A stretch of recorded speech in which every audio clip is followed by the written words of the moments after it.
গঙ্গা পূজা সংক্রান্ত উৎসবকে বারুণী পূজা বা বারুণী উৎসব বলা হয়।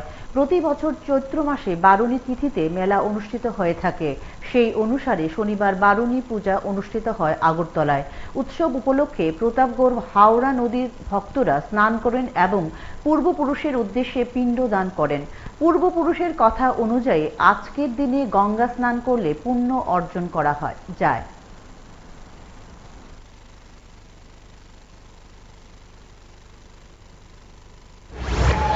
বারুণী ঠান্ডা ভিত্তিক মাতৃপুরুষের তর্পণ উদ্দেশ্যে সদ্যতির জন্য স্বর্গে যাওয়ার লেগে জল তর্পণ করা হয়।